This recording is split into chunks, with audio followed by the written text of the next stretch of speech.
മാസങ്ങൾക്കുള്ളിൽ IPLന്റെ മെഗാലേലം വരാൻ പോവുകയാണ്. ഇപ്പോൾ തന്നെ അതുമായി ബന്ധപ്പെട്ട് ഒരുപാട് റൂമറുകൾ പുറത്തു വരുന്നുണ്ട്. ധോണി ചെന്നൈ ടീമിൽ ഉണ്ടാകുമോ തുടങ്ങി രോഹിത് മുംബൈ വിടുമോ എന്ന കാര്യമടക്കം ഒരുപാട് ചോദ്യങ്ങൾ ഇപ്പോൾ തന്നെ ക്രിക്കറ്റ് ലോകത്ത് ചർച്ചയായി കഴിഞ്ഞു.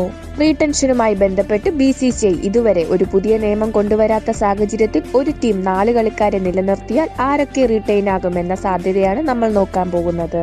നിലവിലെ ചാമ്പ്യന്മാരായ KKRൽ റീറ്റെയിൻ ചെയ്യാൻ സാധ്യതയുള്ള കളിക്കാർ ആരൊക്കെയാണെന്ന് നോക്കാം.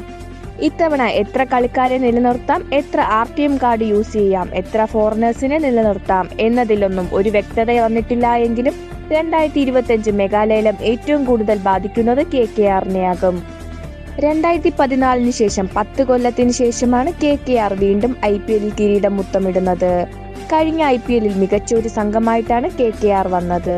എല്ലാ മേഖലയിലും മികച്ച കളിക്കാർ KKRനുണ്ടായിരുന്നു.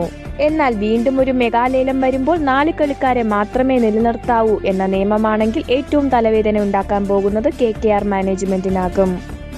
റിട്ടൻഷൻ ലിസ്റ്റിൽ എന്തായാലും ആദ്യം സ്ഥാനം പിടിക്കാൻ സാധ്യത വെസ്റ്റ് ഇൻഡീസ് ഓൾറൗണ്ടേഴ്സായ നരേനും റസ്സലുമാകും. ക്യാപ്റ്റൻ ശ്രേയസ് അയ്യറും റിട്ടേൺ ആകാൻ സാധ്യത കൂടുതലുള്ളപ്പോൾ അവസാന ഒരു സ്ലോട്ടിൽ ആരാകുമെന്നത് വളരെ ഇൻട്രസ്റ്റിംഗ് ആയി കാണേണ്ട ഒന്നാണ്. റിങ്കു സിംഗും വരുൺ ചക്രവർത്തിയും വെങ്കടേഷ് അയ്യറും ഹർഷിത് റാണയും നിതീഷ് റാണയും സ്റ്റാർക്കും സോൾട്ടും നിൽക്കുമ്പോൾ അതിലൊരാളെ സെലക്ട് ചെയ്യാൻ KKR മാനേജ്മെന്റ് പാടുപെടും. ഇതിൽ റിങ്കുവിന് സാധ്യത കൂടുതലുള്ളപ്പോൾ കഴിഞ്ഞ സീസണിൽ കപ്പ് ജയിക്കാൻ സഹായിച്ച പ്രധാന പല താരങ്ങളും ടീമിന് പുറത്തു പോകും. RTM കാർഡ് വഴി ഒരാളെ കൂടെ ടീമിന് നിലനിർത്താൻ കഴിയുമ്പോൾ അത് വരുൺ ചക്രവർത്തിയാകാനാണ് സാധ്യത. ഗൗതം ഗംഭീർ അടക്കം കോച്ചിംഗ് സ്റ്റാഫിലെയും പ്രധാന ആളുകൾ മാറിയ സാഹചര്യത്തിൽ KKR ഇത്തവണ ഏത് തരം സ്ട്രാറ്റജിയുമായിട്ടാണ് വരാൻ പോകുന്നതെന്ന് കാത്തിരുന്നു കാണാം. IPLൽ എന്നും അത്ഭുതം തീർക്കുന്ന സ്വപ്ന തുല്യമായ തേരോട്ടം നടത്താറുള്ള നൈറ്റ് റൈഡേഴ്സിന്റെ പുതിയ തന്ത്രങ്ങൾക്കായി നമുക്ക് കാത്തിരിക്കാം.